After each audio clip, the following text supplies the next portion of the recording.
Dubai संयुक्त अरब अमीरात के 7 अमीरातों में सबसे विकसित महानगर है और दुबई पूरी दुनिया का सबसे मशहूर टूरिज्म प्लेस है। और यही बात है कि दुबई संयुक्त अरब अमीरातों के 7 अमीरातों में सबसे खास है। लेकिन सवाल तो ये है कि दुबई इतना विकसित कैसे हुआ, क्योंकि अगर हम आज से 30 साल पीछे जाएं तो दुबई में सिर्फ एक रेत का सैराब हुआ करता था। फिर दुबई इन कुछ सालों में ही इतना विकसित कैसे हुआ। दुबई के पास ना तो अपना खाना है, ना अपना कोई मिनरल है और ना ही अपना गोल्ड है, लेकिन दुबई के पास एक ऐसा शख्स है जिसने दुबई की काया ही पलट डाली। इनका नाम है शेख मोहम्मद बिन राशिद अल मखतूम। ये दुबई के रूलर है और यूएई के प्राइम मिनिस्टर है। दोस्तों, लोगों को लगता है कि दुबई के पास पैसा तेल निकलने के कारण आया, लेकिन मेरे दोस्त ऐसा बिल्कुल भी नहीं है, क्योंकि तेल का रेवेन्यू दुबई में सिर्फ 1% है और दुबई एक टूरिज्म प्लेस है, तो दुबई की कमाई का 99% हिस्सा टूरिस्ट की वजह से आता है। पहले दुबई में यात्रियों का आना जाना नहीं था, क्योंकि पहले दुबई में सिर्फ रेत का सैराब हुआ करता था। पर शेख मोहम्मद बिन राशिद अल मखतूम ने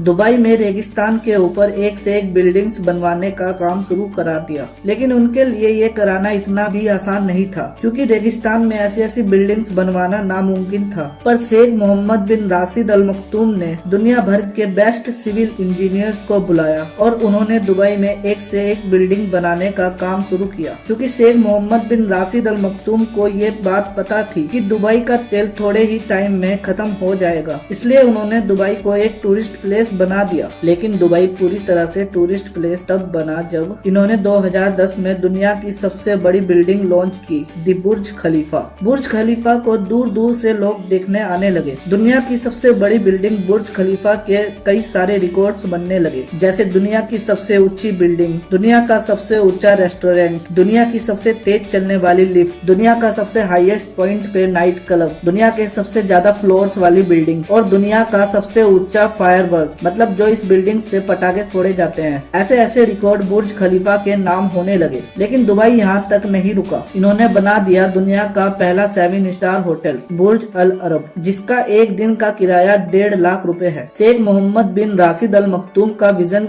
एकदम क्लियर है, या तो चीज नंबर 1 होगी या दी ओनली 1 होगी। इसलिए शेख मोहम्मद बिन राशिद अल मखतूम एक बार यूएसए गए और जाके डिज्नीलैंड वालों से मिले और कहने लगे कि आप ऐसा ही एक और डिज्नीलैंड दुबई में भी बनवा दीजिए, लेकिन शर्त है कि वो डिज्नीलैंड यहाँ के डिज्नीलैंड से 2 गुना बड़ा होगा। तो डिज्नीलैंड वालों ने साफ इनकार कर दिया कि यहाँ के डिज्नीलैंड से बड़ा नहीं हो सकता। लेकिन शेख मोहम्मद बिन राशिद अल मखतूम को ऐसी चीजें चाहिए जो या तो नंबर 1 हो या दी ओनली 1 हो, लेकिन डिज्नीलैंड नहीं माना। फिर शेख दुबई वापस आ गए और थोड़े ही टाइम में उन्होंने डिज्नीलैंड से 2 गुना बड़ा दुबई लैंड बना दिया, जिसमें हर रोज लाखों लोग आने लगे। थोड़े सालों के बाद दुबई की जनसंख्या तेजी से बढ़ने लगी, तो शेख मोहम्मद बिन राशिद अल मखतूम ने समुद्र के ऊपर टापू बनवाना शुरू किया। लेकिन उन्होंने अपनी पुरानी आदत को यहाँ भी दिखाया और बना दिया दुनिया का सबसे यूनिक आइलैंड पल्म जुमेरा। इन्होंने पहले ही सोच लिया था कि अगर इस आइलैंड के हर घर के आगे बीच होगी तो घर और भी महंगे बिकेंगे, और ऐसा ही हुआ। पल्म जुमेरा के हर घर की कीमत 300 करोड़ रुपए से भी ज्यादा है। अगर इनकी जगह कोई और होता तो